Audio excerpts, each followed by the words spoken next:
Hi guys, welcome back to technical industry. आज की video में जो है हम प्रीवियस टेस्ट क्वेश्चंस के बारे में देखेंगे। पहली बात तो मैं आपको बता दूं कि क्वेश्चंस में जो ले रहा हूं 2023 के अप्रैल के स्लॉट्स के एग्जाम के क्वेश्चंस है। जो इन क्वेश्चंस को जो है मैं आपको क्वेश्चंस को बताऊंगा किस टाइप के क्वेश्चंस टीचर्स में आते हैं, किस तरीके से उसको सॉल्व करना है, हर ट्रिक्स को बताऊंगा। क्वेश्चंस को सॉल्व करने का तरीका कैसा होता है, किस फ्लो में हम क्वेश्चंस को सॉल्व करेंगे तो कम टाइम में जो हम सॉल्व कर सकते हैं, इन सारी चीज़ों को देखेंगे। क्वेश्चंस के लेवल के बारे में भी जो हम डिस्कस करेंगे। तो फिर चलो शुरू करते हैं। पहला क्वेश्चन जो है, there are 20 members in the group on replacing a member of age 28 years by new member. The average age of group is decrease by 3 months. Find the age of new number. पहली बात तो हमें find क्या करना है, उस चीज़ को ध्यान दे। हमें जो है न्यू मेंबर की एज को जो है फाइंड करना है। तो फिर इसमें गिवन डेटा क्या है कि टोटल 20 मेंबर्स है ग्रुप में, और हम जो है एक मेंबर को रिप्लेस कर रहे हैं जिसकी एज 28 है। और उस मेंबर को रिप्लेस करने के बाद टोटल जो एवरेज होता है ग्रुप का, पूरा एवरेज जो है 3 मंथ से डिक्रीज हो रहा है। फिर इस क्वेश्चन के जो ऑप्शन ये है। मैं चाहता हूँ कि आप क्वेश्चन को खुद से सॉल्व करें, आप अपने लेवल पे क्वेश्चन सॉल्व करें। मैं इसका सोल्यूशन भी प्रोवाइड करूँगा, उसके आप बाद चेक कर सकते हैं कि आप गलती किधर कर रहे हो, क्योंकि गलतियों से ही हम जो है सीखते हैं कि क्वेश्चन को सॉल्व कैसे करते हैं। तो फिर इस क्वेश्चन को सॉल्व करने के लिए पहली चीज़ जो लगती है, हमें सम ऑफ एज ऑफ पहले 20 मेंबर्स की जो है, रिप्लेसमेंट के पहले टोटल एज क्या थी 20 मेंबर्स की, उस चीज़ को हमें फाइंड करना है। और यहाँ पे जो एक्स की वैल्यू होती है 28 आने वाली है। तो 28 प्लस एज ऑफ 19 मेंबर्स की वैल्यू जो कितनी होगी, यस वैल्यू होगी, मतलब sum of age of members before replacement. फिर उसके बाद रिप्लेस करने के बाद एज क्या हो जाएगी, एक्स में से 28 माइनस हो चुका है, और उसके बाद जो है एज ऑफ न्यू मेंबर्स को ऐड किया गया है। रिप्लेसमेंट के बाद एक्स वो मेंबर है जिसको रिप्लेस किया गया है। तो फिर जो पहले टोटल जो सम था, सम में से जो है हम 28 को माइनस कर रहे हैं क्योंकि एक मेंबर जो है निकल चुका है। फिर उसके बाद जो एज ऑफ न्यू मेंबर्स को जो है हमने ऐड किया है। हमें जो अभी अब हमारे पास क्या है, sum of ages before replacement and sum of ages after replacement. Question में हमें दिया गया है रिप्लेसमेंट के बिफोर और रिप्लेसमेंट के बाद एज का डिक्रीज कितने महीने से हो रहा है, 3 मंथ से जो है डिफरेंस हो रहा है। तो फिर हम इजीली एक इक्वेशन लिख सकते हैं इस तरह से, मतलब एस डैश डिवाइडेड बाई 20 क्यों किया है, क्योंकि हमने एवरेज को कंसिडर कर रहे हैं। मतलब रिप्लेसमेंट के बाद जो है एज का डिफरेंस कितने महीने से आ रहा है, 3 मंथ से, मतलब टोटल 12 महीने में से 3 महीने, मतलब टोटल इसको 1/4 में हमने किया है। टोटल एक ईयर का 1/4 जो है 3 मंथ होता है। इस अकॉर्डिंग अब हमें ये इक्वेशन मिला है, तो डायरेक्ट हम एस डैश और एस की वैल्यू पुट कर सकते हैं। और इक्वेशन को सिंप्लीफाई करने के बाद जो है हम एज ऑफ न्यू मेंबर को जो है age of new member find कर सकते हैं। जैसे कि अब मैं आपको यहाँ पे बता दूँ, age of 19 members L H R H S equal है, उसको हमने डिलीट किया। फिर x minus 28 is equal to x minus 5। तो फिर इस अकॉर्डिंग जो है हमें एज ऑफ न्यू मेंबर्स कितनी मिलने वाली है, 23 मिलने वाली है। तो फिर हमें जहाँ यहाँ पे एज ऑफ न्यू मेंबर्स 23 मिली है, लेकिन अभी जो है दोनों का डिफरेंस कितना हो रहा है, सॉरी एग्जांपल में बस इतना ही बताया था कि एज ऑफ न्यू मेंबर्स कितना है। तो फिर एज ऑफ न्यू मेंबर्स कितना होगा, 23 होगा, लेकिन दोनों का डिफरेंस 5 ईयर है। एज इफ इस ये आगे आगे का भी क्वेश्चन होगा जो मैंने टाइप करना भूल चुका हूँ। तो फिर यहाँ पे जो है इस तरीके से क्वेश्चन को सॉल्व करते हैं। तो फिर चलिए दूसरा क्वेश्चन देखते हैं। जब भी इस टाइप के क्वेश्चन आए जहाँ पे आपको रूट की वैल्यू दी हो, तो फिर डायरेक्टली यहाँ पे ये टोटल अगर टीसीएस का अगर हम कंसीडर करें या विंडो है, तो यहाँ पे एक कॉर्नर में जो है कैलकुलेटर दिया जाता है। फौरन वहाँ कैलकुलेटर पर जाए और इस सारे इक्वेशन को वहाँ पे टाइप करे, और रूट 2 की जगह 1.14 की वैल्यू डाले, और रूट 5 की जगह 2.236 की वैल्यू डाले, और इसको जो है डायरेक्टली सिंप्लीफाई करे। आपका क्वेश्चन जो है इजिली सॉल्व होगा। मैंने कुछ नहीं, डायरेक्टली वैल्यूज़ को पुट किया, 22 इंटू 1.414, जहाँ पे रूट 2 है वहाँ पे वैल्यूज पुट किया, डायरेक्टली आंसर क्वेश्चन के आंसर को सॉल्व किया है। इस तरीके से इस क्वेश्चन का आंसर आता है ऑप्शन डी। तो फिर इन क्वेश्चंस को मैं कहता हूँ कि आप वहाँ पे कैलसी प्रोवाइड की जाती है, कैलकुलेटर होता है। 1 मिनट के अंदर जो है ये कैलकुलेशन काफ़ी बड़ा नहीं होता, जल्दी से अगर आप टाइप करके करेंगे तो काफ़ी आसान हो जाएगा। आते हैं तीसरे क्वेश्चन पर। ये क्वेश्चन जो है बहुत ही इजी क्वेश्चन है, इससे लो लेवल का क्वेश्चन शायद टीसीएस में नहीं पूछा जाता। क्वेश्चन क्या है, चलो रीड करते हैं। Average of 15 member is calculate as 50, मतलब 15 मेंबर का जो एवरेज है 50 हमें दिया गया है। It is discovered later that while calculating the average 1 member 25 was incorrectly readed as 10। मतलब जब एवरेज कैलकुलेट कर रहे थे वहाँ से गलती से अगर ये हुआ है कि एवरेज कैलकुलेट करते वक्त एक नंबर जो कि 25 है उसको हमने रीड किया है 10। तो फिर फाइंड द करेक्ट एवरेज। तो फिर हमें जो है करेक्ट एवरेज फाइंड करना है। ऑप्शन आपके सामने है। मैं इस क्वेश्चन को विदाउट सॉल्विंग डायरेक्ट लॉजिकली हम इसको सॉल्व कर सकते हैं। कैसे, एवरेज ऑफ 15 मेंबर कितना दिया है, 15 मेंबर का एवरेज हमें 50 दिया गया है। लेकिन यहाँ पे आप देख सकते हैं कि इनकरेक्ट रीडिंग में क्या है, 25 को 10 से रीड किया गया है। यहाँ पे डिफरेंस कितना है, 15 जो भी नंबर है, 15 नंबर को जो है इन्होंने कम रीड किया है। कम रीड किया है मतलब एवरेज में भी ऑब्वियसली 15 का एवरेज कम आया होगा, और 15 मेंबर से एवरेज कितना कम आया होगा, 1 से कम आया होगा। 15 डिवाइडेड बाय 15 की वैल्यू क्या होती है, 1 होती है। तो ऑब्वियसली एवरेज कितने से बढ़ेगा, अगर 15 नंबर इंक्रीज हो रहे हैं तो एवरेज ऑब्वियसली 1 से ही बढ़ेगा। तो फिर आंसर इसका आता है ऑप्शन सी। फिर भी हम कैलकुलेशन के थ्रू इसको सॉल्व करेंगे। यहाँ पे आप देख सकते हैं एवरेज का फॉर्मूला क्या है, सम divided by number of terms.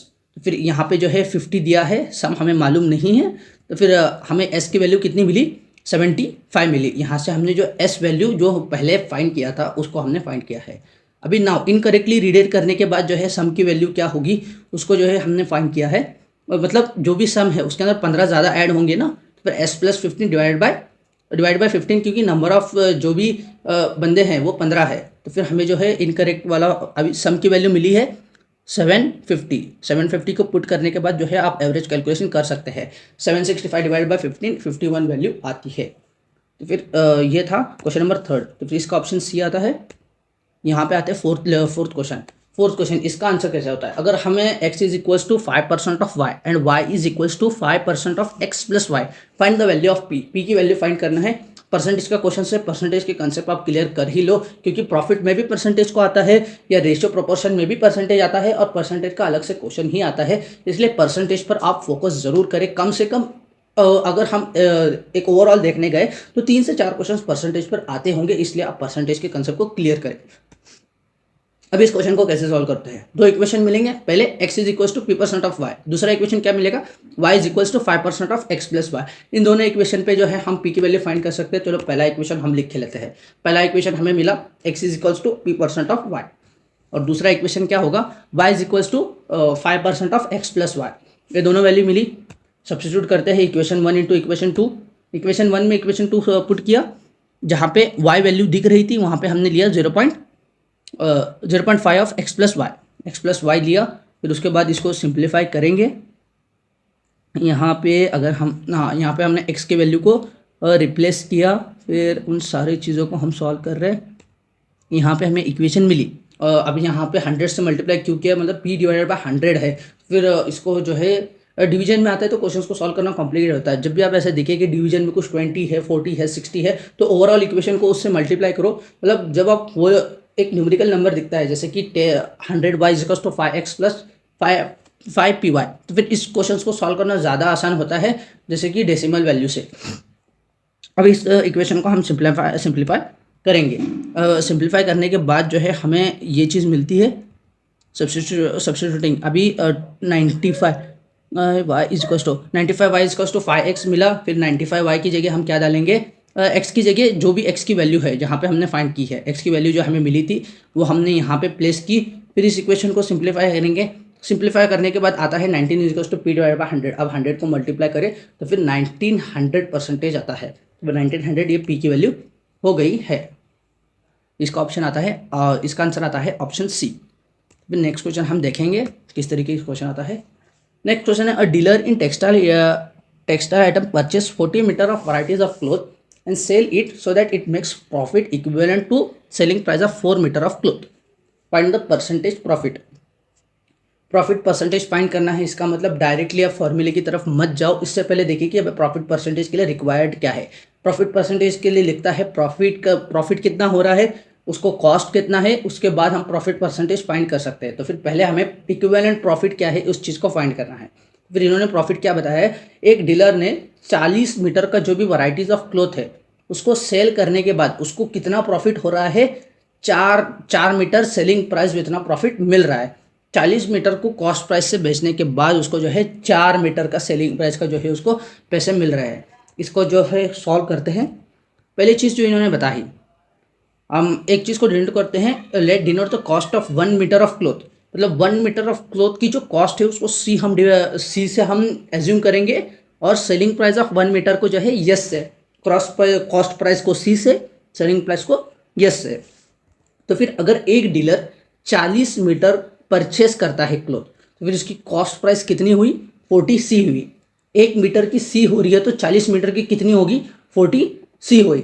अब जो है डीलर सेल करता है तो फिर कॉस्ट प्राइस, डीलर जो है प्रॉफिट कितना कमा रहा है, 4 metre of selling price. Selling price, one selling price को जो है हमने एस डिनोट किया है, तो फिर प्रॉफिट कितना होगा, 4S होगा। यहाँ पे हमें कॉस्ट कितना मिल रहा है, 40C मिल रहा है, और प्रॉफिट कितना मिल रहा है, 40S मिल रहा है।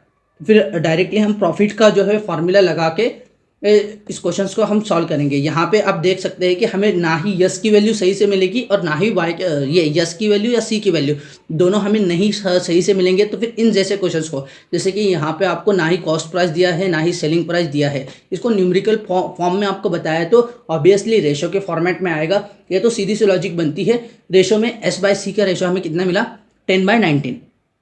अब आता है फॉर्मूला प्रॉफिट परसेंटेज का। प्रॉफिट परसेंटेज का फॉर्मूला क्या है, profit divided by cost multiply by 100।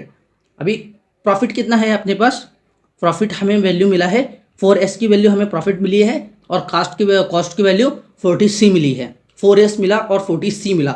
अब यहाँ पे हम 4 1 4, 4 10 मुझे मतलब 1/10 हो रहा है।